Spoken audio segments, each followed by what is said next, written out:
Buenas tardes a todos. Muchas gracias por su presencia.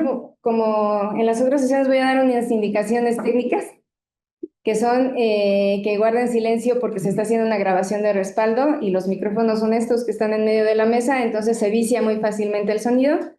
Igualmente que no pongan objetos voluminosos sobre la mesa porque salen en la grabación. Entonces esos serían los pequeños detalles técnicos y le doy la palabra a Montserrat. Hola, buenos días a todos. Fundado en 1536 con la intención de formar en latinidad y artes liberales a jóvenes nahuas y familias nobles, el Colegio de Tlatelolco fue un espacio donde por varias décadas franciscanos y nahuas intercambiaron sus saberes y crearon obras en las que se entrelazan dos tradiciones culturales. En esta ocasión tendremos la charla Acercamiento multidisciplinario a un manuscrito del Colegio de Tlatelolco, manuscrito 1477 de la Biblioteca Nacional de México. Presento a los ponentes por orden de aparición. Berenice Alcántara Rojas es investigadora del Instituto de Investigaciones Históricas de la UNAM. Se especializa en el estudio de la evangelización mendicante y de la producción intelectual del Colegio de Tlatelolco, así como en la traducción y edición de fuentes en lengua náhuatl del periodo novohispano. María de Jesús Ruiz Orihuela es miembro de la planta académica del Instituto de Matemáticas de la UNAM y doctoranda en el programa de posgrado en Bibliotecología y Estudios de la Información, también de la UNAM, en cuyo apoyo realiza el estudio codicológico del manuscrito 1492 de la Biblioteca Nacional de México.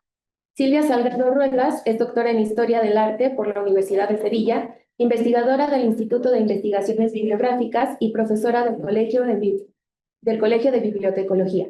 Es especialista en la historia del libro y de los libros de coro. Tessius Rosa Shelwatzi es doctor en Historia y en Estudios Latinoamericanos por la UNAM. Su línea de investigación reciente se concentra en el estudio histórico, filológico y material de manuscritos novohispanos en lenguas indígenas. Actualmente realiza una estancia postdoctoral en el Instituto de Investigaciones Históricas. Mario Alberto Sánchez Aguilera es profesor investigador del posgrado en Historia y Etnohistoria de la ENA. Se dedica a estudiar el contacto y el intercambio cultural entre frailes y evangelizadores y letrados indígenas. Además de las publicaciones de cada uno en sus áreas de especialidad, los ponentes han colaborado en varias publicaciones, como el libro Vestigios manuscritos de una nueva cristiandad, publicado por la UNAM en 2022, y el sermonario Sagún Escalona, traducción, estudio y edición del manuscrito 1482 de la Biblioteca Nacional de México, imprenta. Muchas gracias y podemos comenzar. Bueno, muchas gracias a todos ustedes por su presencia. Muchas gracias por la presentación. Les vamos a pedir un poco de paciencia porque nuestra presentación va a ser un poco larga, pero esperemos que interesante para todos ustedes. En la charla de hoy les vamos a compartir parte de los resultados de nuestro proyecto Textos para la Educación de Nobles Nahuas, traducción, estudio y edición del manuscrito 1477 de la Biblioteca Nacional de México, el cual cuenta del programa PAPIT de la UNAM.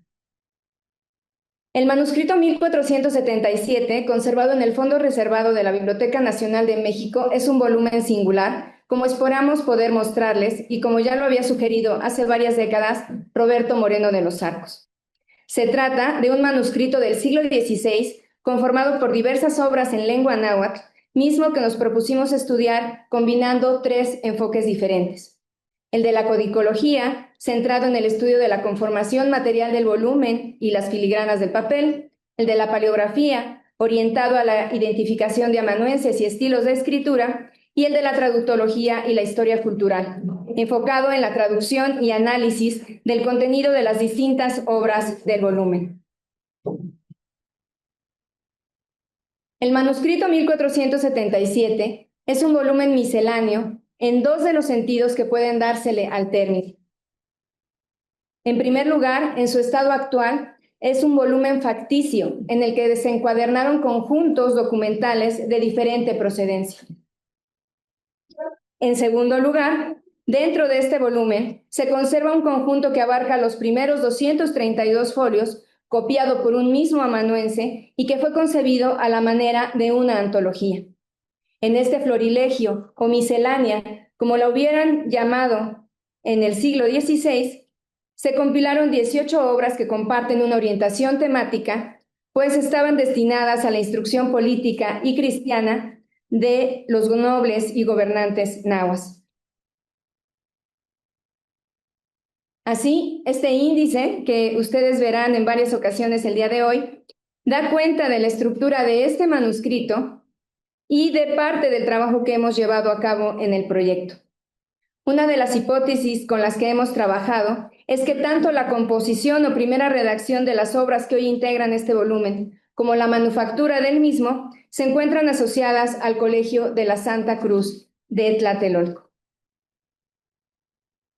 Doy ahora la palabra a mi colega María de Jesús Ruiz, quien va a presentar el trabajo que ella misma y la doctora Silvia Salgado han llevado a cabo con el estudio codicológico del volumen. Muchas gracias, Berenice. Me complace estar aquí y a continuación esperamos este tema del estudio psicológico resulte de su interés. Bueno, la Biblioteca Nacional de México conserva un corpus de 18 libros escritos, principalmente en náhuatl o mexicano, latín y algunos con anotaciones en castellano o español, el cual forma parte de su fondo de origen manuscrito. La mayoría no tiene registro del lugar y la fecha de escritura o producción, ni la firma de sus autores, amanuenses o usuarios, lo que dificulta su identificación. El estudio de la materialidad y la textualidad de algunos de estos libros ha permitido proponer dataciones que abarcan un rango amplio que va de la segunda mitad del siglo XVI al siglo XVIII. Cabe advertir que algunos tienen folios sueltos o índices con anotaciones en papel industrial inscritas en el siglo XIX, que podrían atribuirse a un aguatlato, coleccionista o bibliófilo, que escribió para textos para facilitar la comprensión de los contenidos. Hemos planteado la hipótesis de que José Fernando Ramírez pudo intervenir en ese corpus cuando fue director de la Biblioteca Nacional, de septiembre de 1857 al 8 de agosto de 1862, al agruparlo y enviarlo a encuadernar en piel entera sobre cartón, con tejuelos en los lomos y ornamentación dorada. Técnica de manufactura que está presente en los manuscritos 1475 al manuscrito 1492. Como podemos ver aquí en la fotografía, pues se incluyen los diversos manuscritos que integran este corpus. Pero aquí surge la pregunta, ¿cuántos de ese conjunto podrían proceder del Colegio de Tlatelolco? La respuesta no es fácil, pero se puede considerar que, a partir del análisis material del manuscrito 1477 y del manuscrito 1482, se tienen indicios que apuntan en esa dirección. La encuadernación decimonónica del manuscrito 1477 de la Biblioteca Nacional de México contrasta con lo que se aprecia en el cuerpo del libro, formado por papeles perforados o artesanales, elaborados con técnicas de manufactura que remiten al siglo XVI. Bueno, en esta ficha podemos ver los elementos que se han rescatado del manuscrito para su identificación, como dónde se encuentra, su título, bajo el cual está registrado en el catálogo de la Biblioteca Nacional de México, una datación aproximada, el formato, los idiomas, el lugar de origen y el tipo de manuscrito.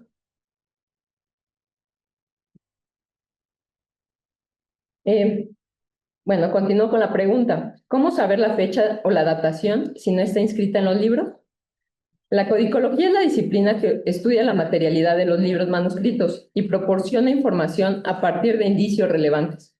Las unidades codicológicas son los conjuntos numéricos que registran obras formadas en condiciones unitarias, en las que se pueden identificar y analizar datos cronológicos y tópicos. El manuscrito 1477 está formado por 6 unidades codicológicas que contienen 25 obras escritas en 32 fascículos, cuadernos o cuadernillos, que responden a proyectos llevados a cabo en las mismas condiciones de lugar, tiempo y técnica.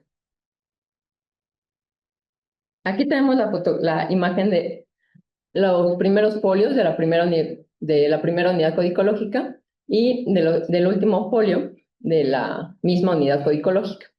Entonces, la primera de las 6 unidades codicológicas contiene 2 obras en 9 fascículos e inicia en el folio 1 recto con la obra traducida al español, Proverbios de Salomón.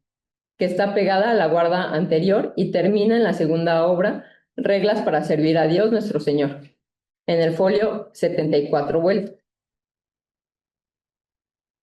La segunda unidad codicológica es la más grande de la miscelánea sagrada y está formada por 10 obras escritas en 15 fascículos que inician en el folio 75 recto con los coloquios de Gaona y terminan en el folio 199 recto con la obra Sermón sobre la Creación, por lo que ocupa 124 folios.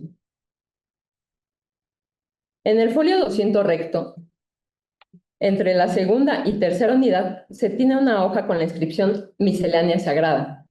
No se sabe quién y cuándo hizo esta anotación, pero sirvió para que la encuadernación tuviera en su tejuelo ese título y que el volumen se conozca con ese título, sin que refleje cabalmente su contenido. Por su parte, la tercera unidad codicológica inicia en el folio 200 vuelto, con la Pasión de Cristo. Está compuesta por 6 obras escritas en 4 fascículos que concluyen en el folio 230 recto, con la oración a la Santa Cruz.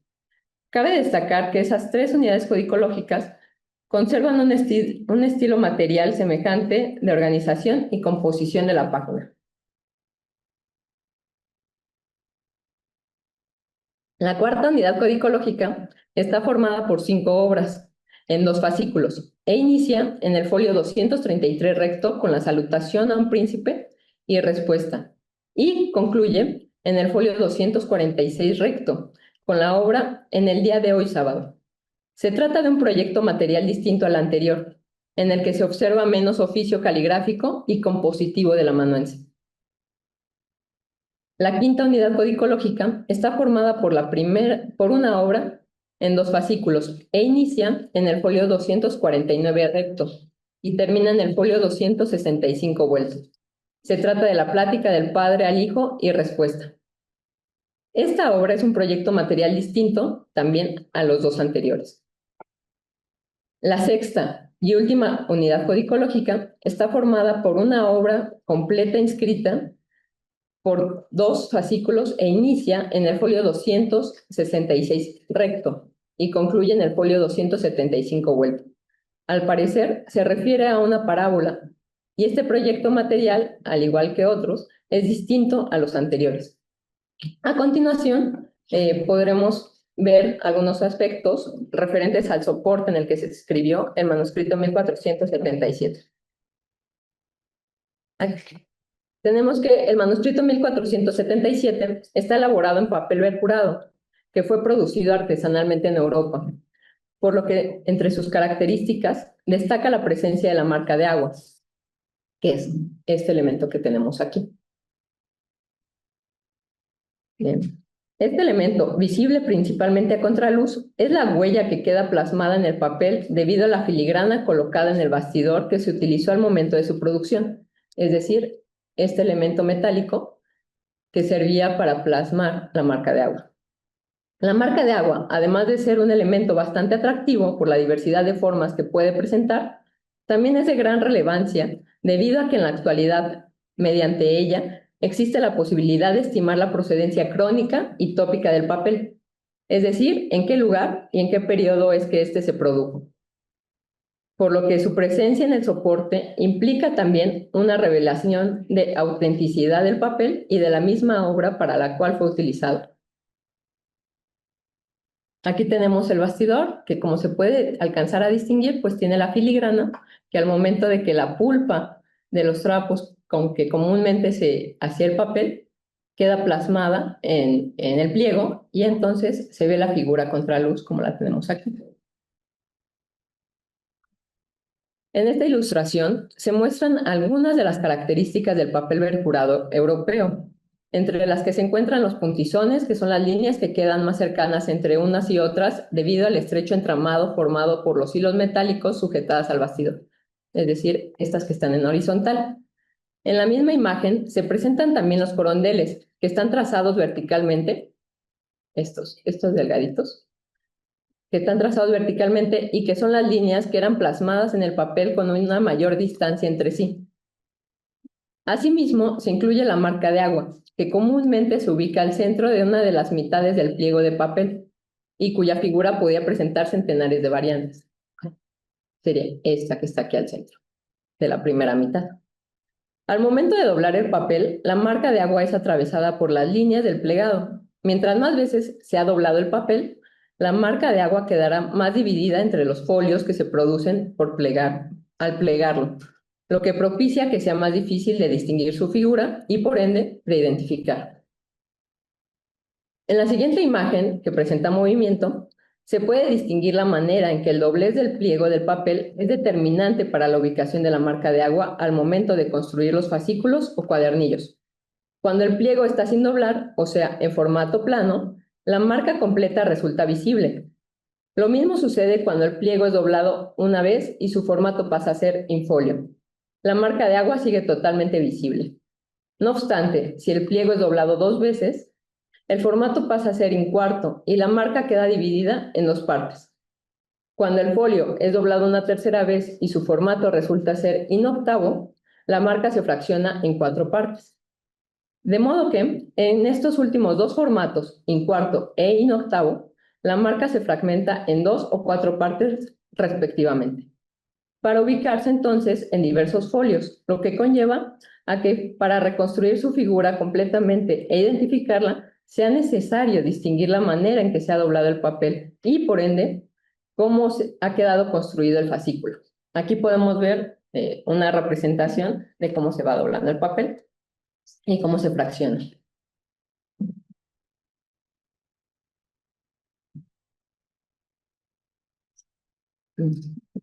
Ay, no. Listo.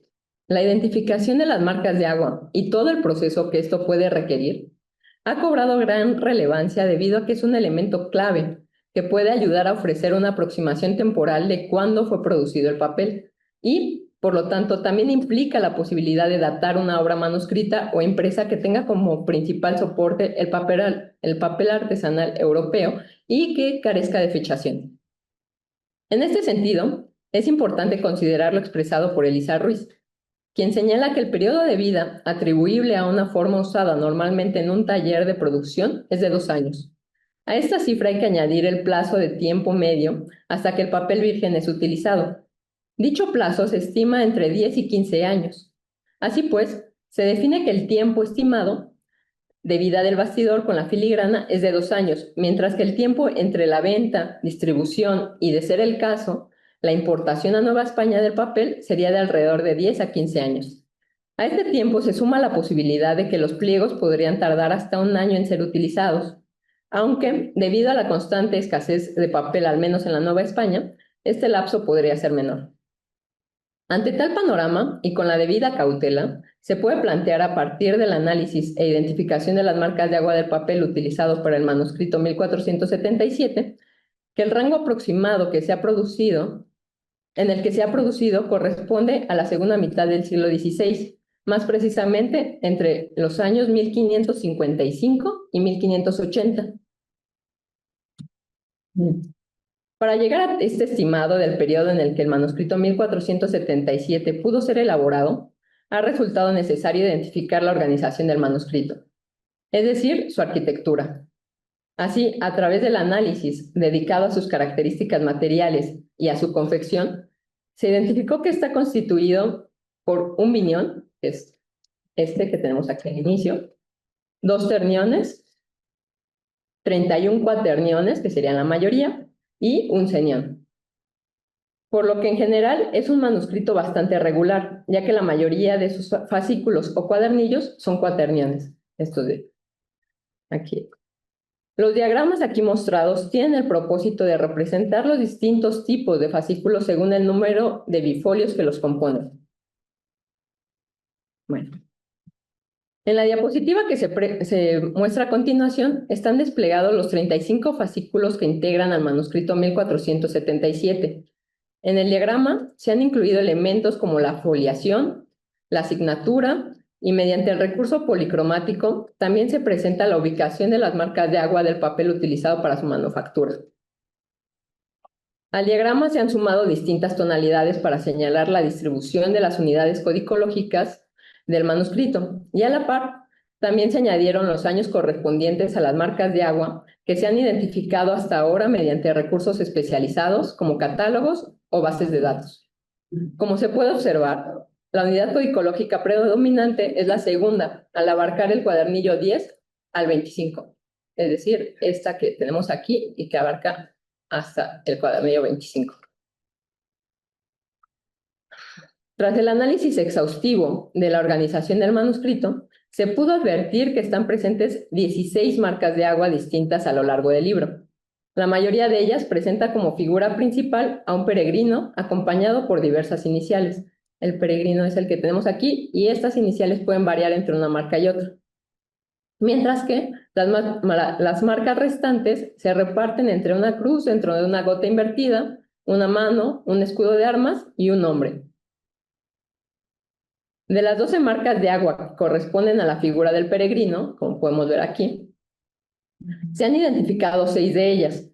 El periodo de uso que se ha atribuido a cada una no es necesariamente un dato definitivo, sino una aproximación determinada por diversas variantes, entre las que se encuentran, como se ha mencionado, el proceso de venta, distribución, exportación, uso y hasta el año de publicación de una o varias obras de las que se han recuperado la marca, para determinar una fecha cercana a la procedencia crónica del papel. Bajo este contexto es que se presenta una línea del tiempo que tenemos aquí, en la que se muestran los años en que fueron producidos los papeles que contienen estas marcas de agua, por lo que de acuerdo con lo rastreado hasta ahora, la más antigua de ellas data de 1552 y la que se considera más reciente procede de 1573. Es decir, hay un lapso de cerca de 20 años entre ambas y hay otras 4 restantes que se incluyen en dicho periodo. Además de las marcas de agua presentes en el papel empleado para el cuerpo del libro, también se han registrado otras 2 que se encuentran en el papel utilizado para la construcción de la encuadernación. La primera de ellas presenta únicamente letras, pero debido a que solo son fragmentos aislados los que se conservan en el manuscrito, no se ha logrado identificar ni obtener más información sobre ella en obras de consulta especializadas. En tanto que la segunda se ha distinguido que representa un escudo de armas y se tiene registro que procede de un lapso estimado que va de 1813 a 1821. Esto último resulta determinante, pues implica una evidencia rigurosa de que la encuadernación no es contemporánea a la producción del manuscrito, sino que fue añadida más de 2 siglos después de la elaboración propia del libro. Además de todo este aspecto referente a las marcas de agua, también se han analizado otros elementos codicológicos, como la presencia de avisos técnicos, que es un elemento del manuscrito 1477. En torno a este aspecto, destaca la presencia de signaturas, tanto de tipo alfabéticas como alfanuméricas. Las primeras de ellas están presentes en el folio 1 recto al folio 232 vuelto, mientras que las segundas se encuentran en el folio 233 recto al folio 265 vuelto. Y, aunque la mayoría de los amanuenses dedicados a la manufactura del libro hicieron uso de este recurso, resalta que los últimos folios carecen de este señalamiento técnico que tenía como propósito indicar cuál debía de ser la secuencia de los folios y los fascículos al momento de ser plegados, previo a que fueran cosidos y encuadernados. El uso de signaturas en el manuscrito 1477 se encuentra vinculado a la ausencia de una foliación añadida durante su elaboración. Es por este motivo que cabe hacer la precisión de que la única foliación que presenta es procedente del siglo XX.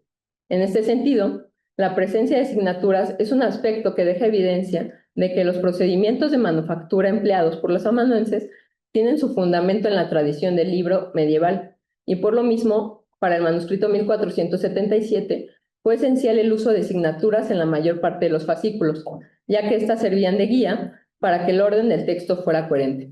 Y siguiendo este tema de los amanuenses, le cedo la palabra a mi colega, el doctor Tesio Rosas. Gracias. Bueno, pues el estudio multidisciplinar del manuscrito implicó varios enfoques. Uno de ellos fue el paleográfico y el caligráfico.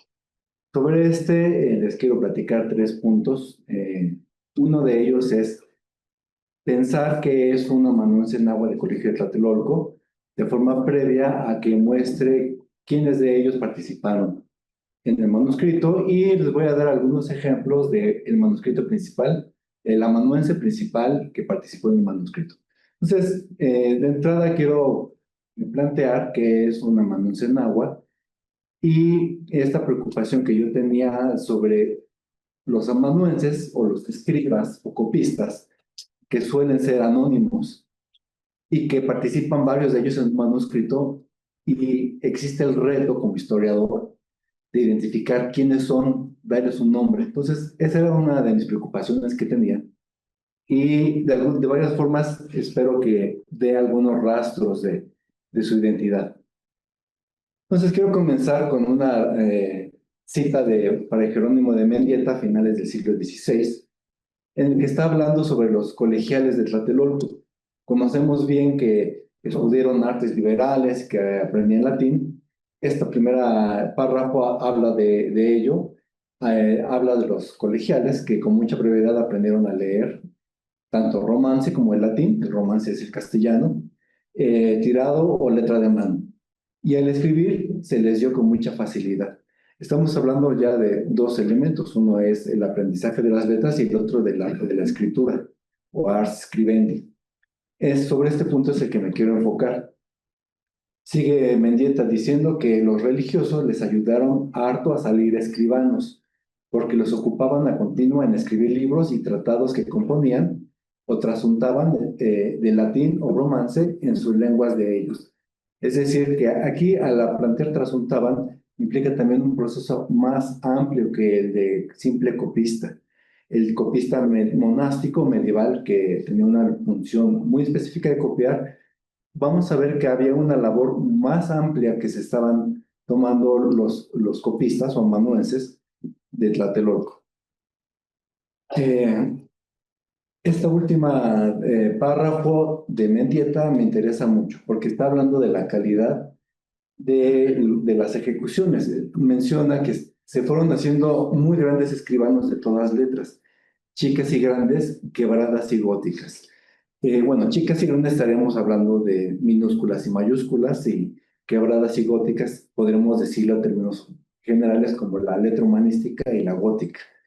Esta especialidad es algo que vamos a ver en un momento, pero tiene que ver con capacidades de conocimiento especializado que los amanuenses o escribas nahuas estaban tomando de modelos muy específicos de caligrafía que venían de Europa. Ahorita vamos a ver un poco de ellos. Pero me interesa antes plantear o cuestionar el término de escribano en este término del siglo XVI que plantea Mendieta. ¿A qué se refiere? ¿A un tlacuilo, a un amanuense, copista, escriba, o es lo mismo? Entonces, para iniciar un poco esta exploración, nunca falta regresar al vocabulario de Molina, en el que él nos plantea que tlacuilo es escribano o pintor. Sin embargo, esta diferenciación me parece que es muy amplia para la labor que estaban teniendo en Tlatelolco. Son dos elementos de dos campos semánticos, y por supuesto se pueden asociar a la concepción clásica que tenemos de tlacuilo, como esta que es muy famosa del Códice Mendieta, en el que se asocia la escritura como algo escrito en imágenes. Digamos, esa dualidad que se ve claramente en el tlacuilo de Códice Mendoza. Sin embargo, los tlacuilos del Colegio de Tlatelolco van más allá que esta dualidad, y se puede asociar a campos más específicos. Para ello es posible buscar su sentido en otro diccionario, que es el vocabulario trilingüe, que también fue elaborado por los colegiales, en el que se copió un diccionario de Antonio de Nebrija, finales del siglo XV, con conceptos que venían más de una tradición castellana humanista, pero también medieval, y en la que se plantea el vocablo en español con su traducción al latín. Los colegiales lo estaban copiando, y en algunas de las entradas hicieron la traducción al náhuatl, que está en rojo. Entonces, ahí cuando Nebrija pone que habla de pintor o pictoris, el colegial náhuatl puso tlacuilhuani, que es, o tlacuilo, que es pintor. Pero tenemos términos más especializados como pintor de hombres o antropógrafos en latín. Y en náhuatl existe un cambio en la traducción que es literalmente pintor de imágenes, que es Ixitlayo. Ese de Ixitlayo Quihuani, que es escritor o pintor de imágenes. No solamente hace énfasis en los hombres, sino en las imágenes como tal. Está llevando el concepto a otro ámbito. Y cuando vamos al otro campo semántico, el de lo escribano, podemos ver en escribano de lo que otro dice, o notarius, en la traducción al náhuatl es Tetlatlolihcuilcuani, que vendría siendo escritor de palabras. Y tenemos una especialidad más, que es escribano de libros o librarius, que es Amoxtlacuilhuani, o escritor de libros. Digamos, de entrada empezamos a ver que hay un campo más especializado dentro de este genérico de escribano, y si lo asociamos por esos campos semánticos a prácticas sociales, podemos ver que el escritor de palabras o notarios refleja una realidad social como es el pintor de imágenes, que es Illuminator en la tradición medieval, y el escritor de libros al scriptor o amanuensis, que es el escriba que escribía a mano en el contexto de un monasterio. Entonces, si lo asociamos esos campos a notarios, podemos ver que es al de la escribanía en el sentido de notaría pública, y el illuminator y al scriptor amanuensis al scriptorium de un convento o monasterio medieval que tiene una organización propia. Eso es reflejo de una especialidad todavía más afinada de no solamente escribano. ¿A qué voy con esto? Que Tlacuilo, como lo vemos reflejado en la vida cotidiana que se refleja en el Códice Mendoza, sí hay una base tradicional o cultural, histórica, pero cuando vemos a los tlacuilos de Colegio Tlatelolco, vemos una especie de enriquecimiento de esa tradición, digamos, mesoamericana, con conocimiento humanista medieval, en el que se aplica otro tipo de conocimiento. Si le quieren ver así como Tlacuilo 2.0, podría ser, pero es una amanuense náhuatl con una formación humanista. Entonces, teniendo en cuenta esa especialidad, es importante porque a partir de ello podemos ya filtrar esas habilidades especializadas en el manuscrito. Entonces, cuando vemos ya el manuscrito 1477, les voy a adelantar los resultados a los que encontré. Encontramos 4 amanuenses que participaron. El principal es el A, que utiliza un tipo de letra de cancilleresca romana con gótica formada y letras capital uncial. Esto se parece mucho al segundo amanuense, que también utiliza letra gótica formada, aunque su cancilleresca tiene una inclinación que se le puede asociar a la cancilleresca bastarda. Es muy interesante que el uso de las letras capitales o mayúsculas no es tan complejo como el de la, que utiliza uncial. Ahorita vamos a ver más detalles sobre la. Pero me interesaba mostrar que tanto el amanuense A como el B comparten una formación muy similar. Sin embargo, el A tiene un desarrollo de habilidades mucho más complejas, un campo de conocimiento mucho más elaborado y extenso. En contraste, el amanuense C no usa letra gótica, utiliza una cancilleresca común por una redonda formada, y de hecho de los amanuenses es el que tiene menor conocimiento y habilidad. Conocimiento en abanico tipográfico o caligráfico, y también en cuestión de ejecución. Se puede ver incluso errores que manifiestan en la materialidad. Y finalmente, un amanuense que tiene una mejor ejecución utiliza un solo estilo, que es una cancilleresca pequeña bastarda, pero con una ejecución mucho más fina. Entonces, son los 4 amanuenses o cambios de mano que identifiqué, los cuales fueron llevados a comprobación gracias a un estudio, al enfoque multidisciplinar que estuvimos trabajando. En un momento voy con esto. Nada más para que vean la participación del amanuense A, que es el que tiene mayor rango de conocimientos, abarca prácticamente la totalidad del manuscrito, estamos hablando del 84%, y los otros amanuenses están de forma complementaria. Esto, si pueden encontrar varios elementos de ver cómo funcionaba internamente el scriptorium por los colegiales nahuas a partir de esta distribución. Pero lo que me interesa mostrar es cómo se comprobó en dos filtros. Uno es comparando la materialidad con la caligrafía. Es decir, el estudio codicológico identificó físicamente qué partes correspondían a una unidad codicológica. Yo fui contrastando los cambios materiales con los posibles cambios de mano, y encontré que efectivamente habían correspondencia de unidades codicológicas en los tres últimos unidades, en la cuarta, quinta y sexta, pero que había de corredito tres unidades codicológicas que compartían el mismo amanuense, que es el A, que es el amanuense mayoritario. Esto mismo se hizo como una forma de comprobar. Aquí hay cambio físico de papel, vamos a ver si hay cambio de letra o rasgos caligráficos diferentes. Eso mismo se hizo con las identificaciones de textos que hizo Alcántara y Sánchez sobre obras textuales. Es decir, ya no solamente lo material, sino hay cambios de temas o cambios de obras. Ahora vamos a ver comprobar si hay cambios de letras y de amanuenses. Entonces, todo esto se los muestro de forma muy breve para ver cómo se comprobó efectivamente, porque a veces son muy finos los elementos gráficos porque compartían los mismos modelos textuales o caligráficos de los amanuenses. ¿Cómo saber cuál era cuál? Entonces, bueno, de esta manera se comprobó.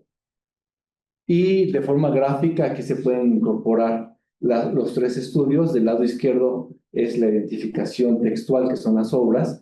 En medio salen las unidades codicológicas y a la derecha están en colores los cuatro amanuenses, simplemente para que se vea la proporción de su participación y las temáticas. Podemos ver claramente que el amanuense principal estaba trabajando textos sobre educación de nobles indígenas, mientras que el segundo amanuense estaba tratando los huehuetlatoli, nada más para mostrar la diferencia de elementos textuales. Entonces, por último, quiero mostrar algunos rasgos que me interesaron mucho del amanuense principal, que podemos ver aquí en rojo, que utiliza un tipo de letra gótica muy evidentemente. Después utiliza en el texto un tipo de letra cancilleresca. Y lo interesante es en el uso de las letras capitales como esta, que parece una A, pero es una C. Es muy peculiar este tipo de letra uncial, porque se hallaba en ese contexto en los impresos. Es decir, mientras la gótica y la cancilleresca se hallaban en manuales caligráficos, la uncial se estaba hallando en impresos, es decir, en tipografía. Ahí está el ejemplo de los impresos de Juan Pablo, que son justamente mediados del siglo XVI. Y al encontrar estos elementos, tuvo sentido una hipótesis que había planteado Marina Garone hace 15 años, cuando hizo la identificación de los amanuenses del Códice Florentino, en la que además de la caracterización de los amanuenses, lanzó varias hipótesis abiertas. Una de ellas, hipótesis sobre los amanuenses del Códice Florentino. Una de ellas es que estaban utilizando de forma mixta modelos caligráficos como tipográfico, como acabamos de ver en el anterior ejemplo. Esto se puede ver no solamente en la caligrafía y la tipografía, sino en el diseño de página. Busqué el primer impreso novohispano, que es el manual de adultos, del cual sobreviven unas cuantas hojas. Fue impreso en 1540, y podemos ver una influencia de la distribución que se estaba haciendo. Del lado izquierdo está en latín, del lado derecho está en náhuatl, y el izquierdo es el impreso de 1540. El de la derecha es el manuscrito que estamos analizando. Podemos ver que hay un uso de márgenes, el uso cromático de los títulos en rojo. Es decir, en algún momento escuché ley de hipótesis que planteaban el rojo y lo negro como Inklili, Tlapali, pero en realidad estamos siguiendo moldes tipográficos de impresos de tradición germánica, como es el primer impreso de manual de adultos. Una segunda línea de hipótesis que planteó Garone es que los amanuenses nahuas del Códice Florentino habían tomado una serie de manuales caligráficos italianos. Enlistó esos, no los exploró. Yo me di la oportunidad de explorar cada uno de ellos como esa hipótesis abierta a partir del Florentino, porque me encontré muy brevemente a la carencia de cualquier estudio paleográfico caligráfico del manuscrito 1477. La única cercanía fue el estudio paleográfico caligráfico del Códice Florentino, y por ello me sirvió las líneas que le dejó abiertas Garone. Entonces, revisé todos esos manuales que desde Fanti de 1514, bueno, Tagliente, Verini, todo lo revisé.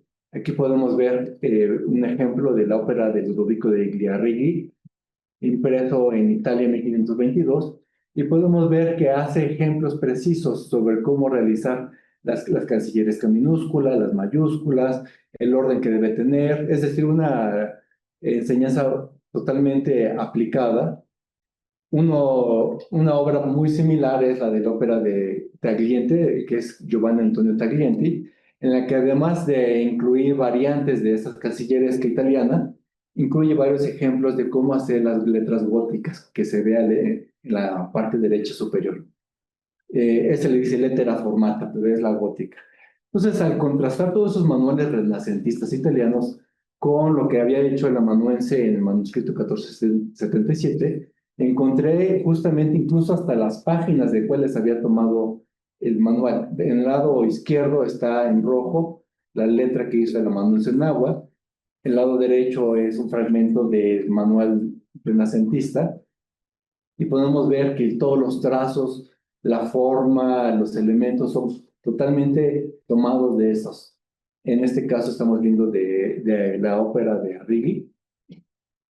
En el caso de minúsculas góticas. En el caso de las cancillerescas podemos ver algunas variaciones. Igualmente del lado izquierdo está lo que hizo el amanuense en náhuatl, y del lado derecho los impresos italianos. En la parte de arriba vemos el uso de la A de Tagliente con pequeños cambios de ángulo. En el caso de la E es muy similar. La M tiene algunas variaciones en la forma que hace esos nudos. La N tiene totalmente, o sea, ahí sí intentó hacerla tal cual. Y en la W hizo variaciones. Ahí estamos hablando tanto obras de Tagliente como de Arrighi. En resumen, es una recuperación e identificación de manuales caligráficos renacentistas por los nahuas de Tlatelolco.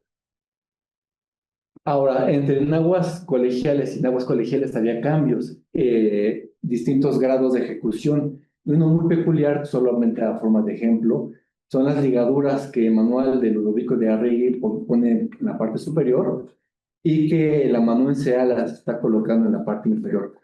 Las de abajo son las de la amanuense en náhuatl y las de arriba son las del italiano. Podemos ver que existen y que ahí no las aplican todos los amanuenses, solo el amanuense A es quien las aplica. Ese tipo de elementos me ayudaron a diferenciar casos que eran muy similares, como el amanuense B, pero que carecía del estudio fino como de este tipo de ligaduras. Entonces, a la conclusión a la que llegué es que los amanuenses nahuas recuperaron manuales caligráficos europeos del Renacimiento italiano del Cinquecento y las adaptaron a sus propias necesidades gráficas en lengua náhuatl. Incluso hay elementos fonológicos que no me da tiempo de platicar. Para mí esa es una forma de interpretarlo como amanuenses nahuas renacentistas o nahuas renacentistas. Y el análisis paleográfico y caligráfico permite identificar esos elementos individuales que para mí era la preocupación que tenía de cómo darle un rostro a un amanuense que es anónimo. Entonces, a partir de estas características peculiares se puede darle un rostro a partir de su ejecución. Entonces, bueno, esta fue la forma en que encontré la asociación de los amanuenses, y con eso, bueno, termino mi parte de estudio caligráfico y le doy de vuelta la palabra a Bernice. Muy bien. Pues ahora yo les voy a hablar de los vínculos que, de acuerdo con nuestra investigación, guarda este volumen con el Colegio de Tlatelolco. En primer lugar, no hay que perder de vista que este vínculo tuvo lugar en distintos momentos de la historia de este manuscrito y de las obras que llegaron a él. En primer lugar, el momento de la composición o primera redacción de estas obras, que debió haber tenido lugar entre las décadas de 1540 y 1560. En segundo lugar, el momento en el que alguien decidió hacer una antología de obras para la educación de los nobles nahuas, esa antología que abarca las 3 primeras unidades codicológicas, los primeros 232 folios y que fue copiada por el amanuense, que como una copia, como lo hemos visto, de alta calidad y que debió haber tenido lugar muy probablemente a finales de la década de 1570 o principios de la década de 1580. Y un tercer momento en el que se añadieron al final del manuscrito los Huehuetlatoli y un texto incompleto a finales del siglo XVI o principios del siglo XVII. Por otra parte, el primer vínculo de las obras del manuscrito con el Colegio de Tlatelolco lo encontramos en los temas que en ella se abordan. Las obras compiladas en esta antología de los primeros 232 folios fueron escritas para brindar una sólida instrucción en valores políticos cristianos a los gobernantes nahuas, para inculcarles virtudes ligadas al buen gobierno, como la paciencia, la magnanimidad y la misericordia, la honradez y la impartición de justicia en estricto apego a la verdad. En este florilegio de los primeros 232 folios, tenemos obras que llevan títulos como Initescamau Tlatoque o Libro Espejo de los Tlatoque o Inemilis Intepachahuani o Vida de los Gobernantes, y que se encuentran emparentadas con el género europeo de los espejos de príncipes. Mientras que los textos de carácter doctrinal, también compilados en este conjunto, fueron compuestos a la manera de guías devocionales, incluyendo las oraciones, meditaciones, gestos y hábitos que debían distinguir la práctica católica de los gobernantes nahuas. Además, en todas las obras de este conjunto se está constantemente interpelando a las élites nahuas, como en este ejemplo. Escuchen, por favor, ustedes que son Tlatoque, ustedes que son Teteutin, ustedes que gobiernan, les es muy necesario temer a nuestro Señor. Es decir, en cuanto a su contenido, estas obras guardan una estrecha relación con la agenda política y educativa del Colegio de Tlatelolco, pues esa institución tenía como finalidad principal brindar una formación cristiana y humanista a jóvenes nahuas de familias nobles que esperaban ocupar cargos al frente de las así llamadas repúblicas de indios. A su vez, la persona que decidió añadir esos Huehuetlatoli y esa obra incompleta al final del volumen, lo hizo porque sabía que estos textos también se hallaban relacionados con los gobernantes nahuas.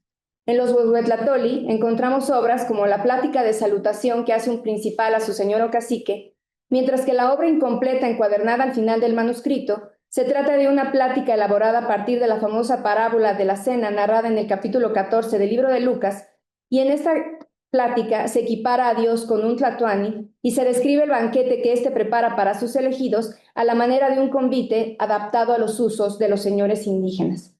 No contamos con el título que se le dio en su momento a esta obra, pues nos faltan los primeros folios de la misma. En segundo lugar, las obras del manuscrito 1477 se relacionan con el Colegio de Tlatelolco por sus autores, en el caso de aquellas obras que han podido ser filiadas. En la copia de los coloquios de Gaona, el encabezado mismo es explícito al respecto. El siguiente tratado hizo el padre Fray Juan de Gaona con sus discípulos por vía de diálogo entre maestro y discípulo, el provechoso así para doctrina como para saber bien hablar al propósito de la lengua. Juan de Gaona fue uno de los profesores franciscanos más destacados del Colegio de Tlatelolco, donde enseñó gramática, retórica, lógica y filosofía. Y como nos lo indica este encabezado, sus coloquios fueron una obra de autoría colectiva, en la que participaron también sus discípulos nahuas. Por otras fuentes, conocemos el nombre de uno de estos colaboradores, el texcocano Hernando de Rivas, uno de los más notables intelectuales y latinistas que se formaron en el colegio. Cabe señalar que la primera redacción de esta obra data de la década de 1540 y que años más tarde sería corregida por Fray Miguel de Zárate y otros nahuas y saldría de la imprenta de Pedro de Ocharte en 1582. La obra titulada Vida de los Bautizados ha sido afiliada por Mario Sánchez al proyecto del Manual del Cristiano de Fray Bernardino de Sahagún, uno de los fundadores y profesores del colegio. Un espacio donde Fray Bernardino ideó y escribió la mayoría de sus obras, todas en colaboración con varios letrados nahuas, trilingües, como él los llamaba, entre los que se encuentran Martín Jacobita, Antonio Valeriano, Alonso Bejerano, Andrés Leonardo y Pedro de San Buenaventura. Los dos primeros, Jacobita y Valeriano, fueron también profesores y rectores del colegio. Por su parte, sobre la vida de los gobernantes se han propuesto dos posibles autorías.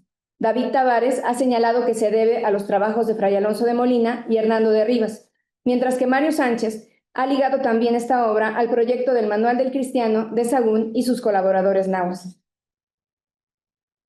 Finalmente, los huehuetlatoli que se añadieron posteriormente al volumen se relacionan con los trabajos de Fray Andrés de Olmos de la primera mitad del siglo XVI y con los trabajos de Fray Juan Bautista al final de esta centuria, quien retomó lo dejado por Olmos y junto con varios letrados nahuas los pulió, añadió y publicó en el libro cuyo título hoy da nombre a este género de pláticas ceremoniales en lengua náhuatl. Desde otro punto de vista, las obras del manuscrito 1477 también se vinculan a la biblioteca del Colegio de Tlatelolco. La vida de los bautizados y la vida de los gobernantes se basan en dos obras de Dionisio Riquel el Cartujano. Sobre la consolación tiene como modelo una sección de la Suma de Virtudes de Guillermo Peralta, mientras que las obras Dice el Santo Job y Monte Calvario son una traducción de algunos fragmentos de la obra homónima de Fray Antonio de Guevara, así como de sus famosas epístolas familiares. Estas obras figuran en los inventarios que se conservan de la biblioteca del Colegio de Tlatelolco y algunas de ellas se conservan hoy día en los fondos de la Biblioteca Sutro en San Francisco, California, como es el caso del segundo volumen de las obras menores de Dionisio Riquel el Cartujano, publicadas en Colonia por Johannes Soter en 1532, de las cuales se retomaron dos obras que fueron traducidas y después copiadas en este manuscrito. Un ejemplar en el que aún podemos leer que, entre otros, fue del uso de Fray Juan de Gaona. Por su contenido y sus temáticas, sus fuentes y sus autores, tanto los franciscanos como los nahuas, es claro, por lo menos para nosotros, que la gran mayoría de las obras que hoy conforman el manuscrito 1477 se gestaron en el Colegio de Tlatelolco. Desde otro punto de vista, y como ya lo hemos visto, la manufactura de este manuscrito, en particular de esa antología de los primeros 232 folios, también parece haber tenido lugar en el colegio, pues comparte características con otros manuscritos de altísima calidad confeccionados en el scriptorium de esta institución. Doy ahora la palabra a Mario Sánchez, quien nos hablará sobre uno de los muchos aspectos que pueden explorarse al traducir estas obras. Gracias. Bueno, yo les voy a hablar sobre la traducción, sobre qué pasa en dos obras en particular. Y primero voy a empezar diciendo que estos son textos híbridos y estos textos híbridos son producto de un constante intercambio cultural en diversos niveles entre frailes evangelizadores e intelectuales indígenas que convivieron dentro del Colegio de la Santa Cruz de Tlatelolco. Y además hay que decir que cada equipo de traducción tenía sus propias estrategias y sus propios parámetros para presentar estas obras o para acoplarlas.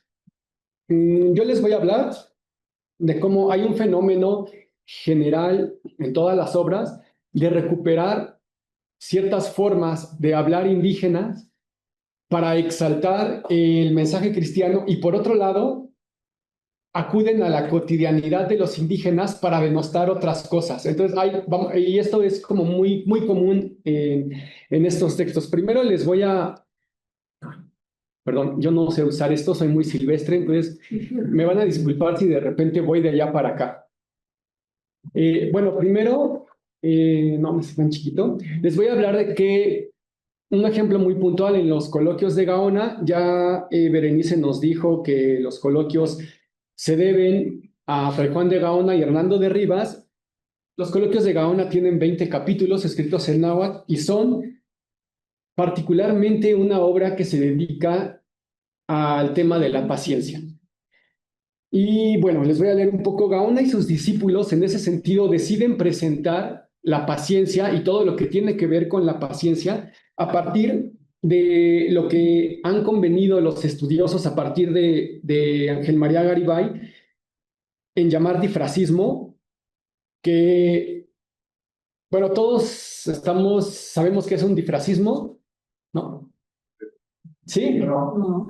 Ok, bueno, los difracismos son, la explicación complicada es la yuxtaposición de dos palabras que dan un tercer significado. La explicación más fácil es, los difracismos son dos palabras que pertenecen al mismo campo semántico, pero que en conjunto dan un tercer significado que no siempre pertenece a ese mismo campo semántico. Y voy a poner un ejemplo que a lo mejor a todos los mexicanos nos va a parecer fácil, y es, por ejemplo, Impochot y Nahuehue, que es el pochote y el ahuehuete. Tenemos incluso el nahuatlismo, quiere decir el gobernante. Tenemos dos árboles, pertenecen al mismo campo semántico, pero el tercer significado ya no pertenece a ese campo semántico, y es el gobernante, en tanto que el gobernante es como un árbol que es enorme, se puede ver a distancia y a cuya sombra se ponen todos, ¿no? Todos reciben sombra de él, en teoría, ¿no? Eso era para los nahuas el gobernante. Bueno, entonces, si no, de todos modos, en las preguntas podemos abundar sobre esto. Gaona y sus discípulos deciden acudir a estos binomios, pero además no los eligen al azar. Por ejemplo, lo que se pretende en este texto es decirle a la gente qué es la paciencia y cómo el Señor, Dios en este caso, le manda a la humanidad muchas cosas. Entonces yo voy a citar lo que dice Gaona. En Gaona dice, bueno, en mi traducción sobre el texto de Gaona dice: sucede muchas veces que cuando algunos viven bien, están sanos, están fuertes, habrían pecado muchas veces si nuestro Señor Dios no les hubiera puesto las enfermedades, la piedra, el palo, el chubasco, el viento. Aquí tenemos dos difracismos: la piedra y el palo, que alude al castigo, y el chubasco y el viento, que alude a las pestilencias. Y además, la estrategia que ocupa Gaona es que, sí, es esto, es que nos dice la enfermedad, que ese difracismo tiene que ver con la enfermedad, nos da el significado. Nosotros podemos ver, entonces se introducen así dos difracismos acompañados de su significado. La enfermedad es el significado para estos dos. Así, decir que Dios envía enfermedades a través de los binomios piedra, palo, chubasco, viento, podría llevar la atención de los indígenas hacia otro ámbito sobrenatural y hacia uno de sus númenes que no era el Dios cristiano, sino aquel ser al que ellos en el pasado atribuían todo tipo de enfermedades y hambrunas. Y aquí vamos a ver cómo hace una conexión también con el pasado indígena, ¿no? Una de las plegarias registradas en el Códice Florentino a Tezcatlipoca, divinidad principal de los mexicas, en ella los ancianos le dirigían las mismas palabras con las que ahora Gaona, en los coloquios, y sus discípulos intentan hablar de los padecimientos enviados por Dios y ante los cuales habían de ser pacientes. En determinado momento de esta plegaria que está en el Códice Florentino, los ancianos, quejándose amargamente del tiempo de pestilencias y de hambruna, interpelan a su divinidad diciendo, y ese es el que tenemos acá: pues hemos sido soldados, en verdad ahora desciende, se esparce tu pena, tu enojo, de ti que eres el Señor de la cercanía, el Señor de la proximidad, otro difracismo, crece, sube el palo, la piedra, el chubasco, el viento, y van hacia la misma estrategia. La enfermedad se ha llegado sobre la tierra. Dan el significado de este difracismo. Entonces, aquí lo que hacen Gaona y sus discípulos es pasar este referente indígena al contexto cristiano, y simplemente cambia de figura, y aquí en lugar de ser Tezcatlipoca, pues es Cristo, otro numen principal, ¿no? Esta es como la estrategia que ocupan, pero más adelante vamos a ver que recurren a otra estrategia, para otra cosa totalmente distinta. Vemos anteriormente entonces que el mecanismo de comunicación es el mismo. Ambos binomios son acompañados de una glosa que explica su significado.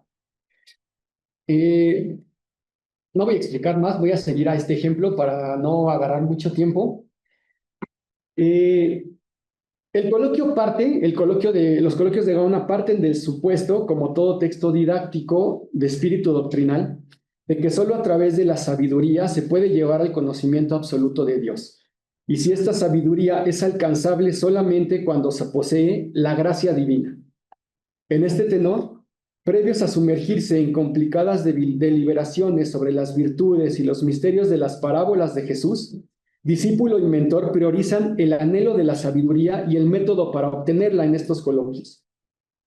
Aquí se advierte que el colegial, en el coloquio que vamos a ver a continuación, después de haber sido educado a la manera europea y tras haber leído a los filósofos de la antigüedad clásica, a los doctores de la Iglesia y sobre todo los tratados sobre política y buen gobierno de su tiempo, él no se considera un más igual.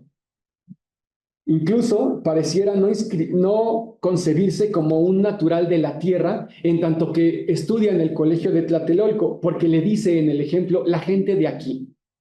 Esta frase que utilizan tanto padre como colegial para referirse a los indígenas, en realidad se están refiriendo a otros indígenas.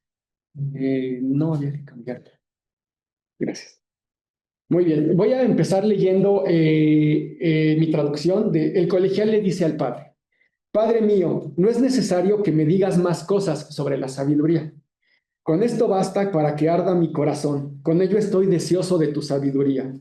Yo sé bien que las personas de aquí, aunque tú las amonestaras por 400 años, no se inspirarían para buscar sabiduría. Y aunque tú les hables así como con palabras muy inspiradoras, muy suaves, ellos no escucharán su explicación.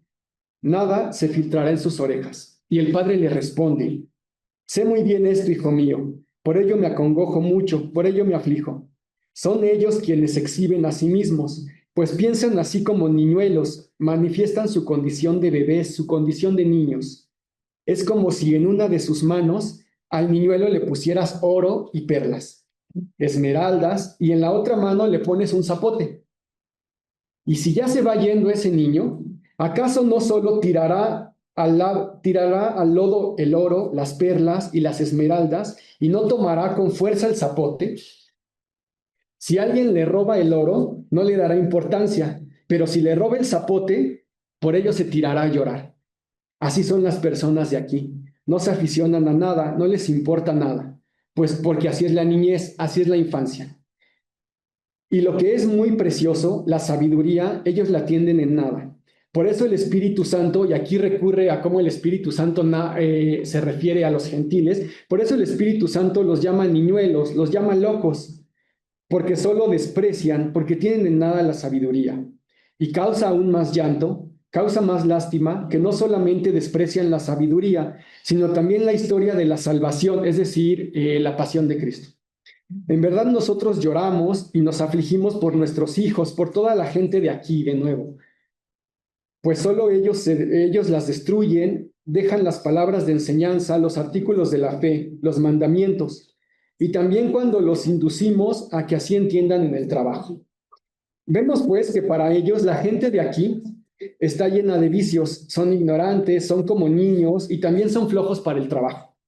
Además de que prefieren las bajezas por sobre el oro o lo que es digno de estima. Más adelante, el mismo padre parece traer a la memoria, aunque con sus propias palabras, un dicho que nosotros tenemos como mexicanos: el que no le tires perlas a los cerdos. Tú dices que no es así, ¿verdad? ¿Cómo es? No le darás margarita. Bueno, no le darás margaritas a los cerdos, dice Berenice. Vamos a ver qué le dice el padre. Le dice: ¿quién no despreciará el zapote? Y aquí viene lo interesante: la tuna, la jícama, para comer el oro y las esmeraldas, comer oro y esmeraldas.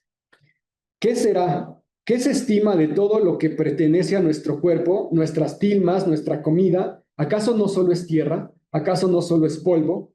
Y si yo menciono el placer carnal, ¿acaso no solo son excrescencias? ¿No solo es mierda en lo que eso se debe de tener? ¿Qué no solo despreciará para hacerse amigo? ¿Quién no solo despreciaría esto para hacerse amigo de los ángeles? No solamente digo de los ángeles, digo que precisamente se hará hijo del amigo del Hijo de Dios. Y cuán grande es la locura, cuán grande es la ceguera. y cuán mísera es la gente de la tierra que saborea mucho, que goza mucho el placer carnal, que estropea mucho la opulencia del cielo. Y tú, hijo mío, ¿acaso quieres contarte entre ellos? Tú ves cómo se matan unos a otros con el pecado, se arrojan al Mictlán. ¿Acaso tú quieres morir junto a ellos? ¿Acaso tú quieres arrojarte al Mictlán junto a ellos? Pudo haber servido cualquier otro alimento o cosa para el ejemplo del Padre, pero convenientemente la tuna, el zapote y la jícama, es decir, alimentos de la tierra, son los que él equipara al polvo, a la tierra, es decir, a lo indeseable, a lo que está por debajo, a lo que está sucio. Esto no es, pues, un ejemplo inocente, sino un acto retórico bien pensado y con intenciones muy claras, categorizar personas, establecer calidades de pensamiento y, en última instancia, separar lo que es entre la gente de aquí y entre la otra gente de aquí, porque ellos están en el colegio, que es una gente de aquí, pero hablan de la gente de aquí, es decir, la que está fuera del colegio, como si fueran otros.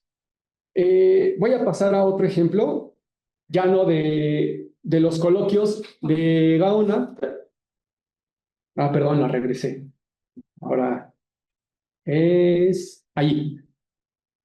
De los proverbios de Salomón. En los proverbios de Salomón también se usan, los difracismos se usan muchísimo más que en los coloquios de Gaona para transmitir el conocimiento religioso europeo. Aquí para invitar a la gente a encaminarse por los senderos de la fe y mostrar que de lo contrario el recién converso correrá peligro, se emplean varios difracismos que aluden a terrenos escarpados, resbaladizos y de difícil acceso. El versículo 4 del capítulo 1 dice, esta es la traducción al náhuatl del versículo de los Proverbios. A fin de que los pequeñuelos adquieran sagacidad o discreción y los mozos saber y entendimiento. Y en la exégesis de este versículo se expone de la siguiente manera. Les es necesario el adoctrinamiento, la prudencia, la experiencia, el respeto, que no solo anden tonteando, que no solo anden a las prisas, porque es resbaladizo, es escurridizo. Están cruzando el lazo, la red. Se alza el peñasco, la vertiente, es un lugar peligroso, es lugar espantoso en el que no hay nada bueno. De nuevo, aquí, para reflejar la ignorancia que tiene que ver con el peligro, con correr peligro, se usan difracismos que aluden a lugares escarpados, ¿no? De nuevo, en el libro 6 del Códice Florentino, se contienen las formas de hablar que tenían los padres a los hijos, los huehuetlatoli, y las figuras de autoridad para con los demás. Se insta a una persona a confesar sus malas acciones en los mismos términos que en los proverbios. Le dicen al niño, el tonalpouki, el confesor, le advierte al confesante, le dice, aquí te escondes, has venido a erguirte, has venido a salir al lugar inhabitable y de nuevo al lugar espantoso, allí donde se alza el peñasco, la vertiente. Aquí están resaltados en morado cómo están las coincidencias tanto en los proverbios como en el Códice Florentino de estos difracismos. Se alza el peñasco, la vertiente, se alza con golpes, se alza con color ceniza, con el color rojo, se alza el risco, el arroyo, el lugar donde no se puede estar de pie, el lugar donde no se puede salir. Y allí están cruzados, están unidos el lazo, la red, el hoyo. El difracismo, el lazo, la red, es un difracismo para aludir a una trampa. Y es muy interesante porque en los proverbios de Salomón, antes de esto, le está hablando al niño de que el diablo siempre pone trampas, ¿no? Entonces, usa estos difracismos de nueva cuenta para transmitir el mensaje cristiano. En otra parte, ahí. En otra parte, se va a ocupar al contrario. Se va a ocupar algunos elementos indígenas para hablar en contra precisamente del mundo indígena. Al exhortar al lector a que aprenda la enseñanza de los proverbios, el texto menciona la importancia de no creer lo que en el pasado decían los antecesores sobre lo acaecido después de la muerte. Hay una frase muy interesante en la introducción de los proverbios donde les dice, por favor, presta atención. ¿Acaso así se fueron afamando tus padres, tus madres, tus abuelos, tus abuelas, tus bisabuelos, tus bisabuelas, que fueron al Chignaumitlán, al lugar sin ventanas, al lugar sin chimenea, Así lo decían en la antigüedad los ancianos idólatras. Por eso se fueron ennegreciendo cuando se fueron enrollando, se fueron envolviendo en la oscuridad. Es de notar el parecido de los proverbios en esta parte con el Códice Florentino primero. Acá lo tenemos, que también dice, se fueron yendo, se fueron a nuestro lugar eterno, el lugar sin ventanas, el lugar sin chimenea, y los pusieron a descansar junto a ella o junto a él, cerca de ella, de él, de nuestra madre, nuestro padre, Mictlantecutli. Pero hay algo aún más interesante en la crónica mexicana. Nos dice los proverbios de Salomón, así se fueron haciendo de fama tus padres, tus madres. ¿Eso qué tiene que ver con lo que aquí vemos? Pues resulta, en la crónica mexicana, dice lo siguiente, no solo, creo que ya me perdí, no, no me perdí. Y sucedió de la manera del bulto quemado y vestidos, están hablando del rito funerario de cuando muere Axayaca, es decir, un miembro de la nobleza. Aquí les están hablando precisamente de qué pasaba cuando moría un miembro de la nobleza, porque estos textos son de las élites indígenas. Y sucedió de la manera del bulto quemado y vestidos. Hace todo lo demás, sucedió conforme a las honras del capitán Huitznahuac Tecutli, que murió en Michoacán. Pero por ser rey, como era Axayaca, duró la boda y borrachera 4 días naturales, y pasados de la misma manera que en el entierro y el quemazón de su cuerpo, dando a entender por las razones de los tlamacasque y principales sacerdotes del templo, y aquí viene lo interesante, que ya estaba Axayaca de Ximoayan.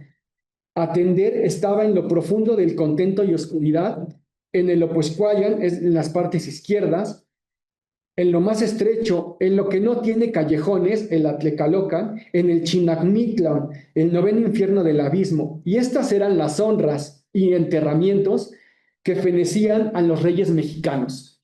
Es decir, lo que están haciendo en los proverbios de Salomón es traer a cuento no lo que hacían los reyes mexicanos, sino cómo se iban llenando de fama estos antiguos gobernantes cuando se iban al Chignaumitlan. Y en eso podemos ver que esa parte de los proverbios, pues no está escrita por Fray Luis Rodríguez, evidentemente. Y si sí está escrita por Fray Luis Rodríguez, es muy obvio que hay un intercambio cultural, hay un constante diálogo de cómo vamos a encajar o cómo vamos a transmitir este mensaje para que lo entiendan de manera correcta, para que no sea extraño y además para que les pegue donde les tiene que pegar, para que les llegue como les tiene que llegar. Es decir, así como lo entendían en el pasado, lo entienden ahora. Y bueno, voy a concluir con una cita que hay en los proverbios al final, donde precisamente alude al tipo de lenguaje que se ocupa y dice, estas palabras no son así como las palabras de la tierra, no son masehualatoli, es tecpilatoli. Esto no es masehualatoli, que es como algo incomible, es así como comida que no es honrosa, que no es apetitosa, que no sacia, que no satisface. Toda palabra de Dios que declara Salomón es como lumbre que enciende el corazón de la gente y es como una flecha metálica bien puntiaguda que pincha, que aceitea, que atraviesa el corazón de las personas. Y todas las palabras de Salomón son como chalchihuites, son turquesas, son brazaletes bien escogidos, bien elegidos, bien seleccionados. Todos nosotros necesitamos, cada uno de nosotros nos enjollaremos, nos adornaremos los brazos, nos vestiremos con esas palabras. Nos amarraremos a ellas, nos enroscaremos a ellas. Y esto es lo que en nuestra boca, lo que en nuestros labios se hallará siempre. Entonces, aquí de nueva cuenta están haciendo esta comparación de los proverbios de Salomón con los chalchihuites, con los brazaletes preciosos y con que además son una prenda que uno tiene que portar todo el tiempo, que los tiene que estar diciendo. Hay una parte también en estos proverbios donde dice, bueno, y estos proverbios te los tienes que aprender de memoria para decirlos cuando estás en tus banquetes, cuando vas a la iglesia, cuando estás con tus hijos, cuando estás con tus sirvientes. Se los tienes que decir, se los tienes que enseñar. Y les tienes que enseñar cómo se dicen, no nada más decírselos. Se dicen de esta manera, así como aquí están escritos. Bueno, eso es todo por mi parte. Yo le cedo la palabra ahora a la doctora Berenice Alcántara. Me tardé mucho, ¿verdad? No, antes, perdón. Antes de finalizar esta charla, quiero anunciar los productos de nuestro proyecto. En primer lugar, los distintos estudios que hemos realizado sobre este documento, así como las traducciones de varias obras del manuscrito, se publicarán en una edición en 3 volúmenes, misma que estará disponible en formato impreso y digital. En segundo lugar, se lanzará un sitio web con una exposición virtual en la que mostraremos la riqueza e importancia de este manuscrito y de las obras que lo integran. Esta exposición estará disponible en los portales del Instituto de Investigaciones Históricas y de la Biblioteca Nacional de México. Estos productos comenzarán a aparecer en marzo del próximo año y esperamos que para finales del 2027 estén todos disponibles. No me queda sino agradecer a todos ustedes por su atención y a todos los miembros del proyecto por su trabajo y dedicación. Muchísimas gracias.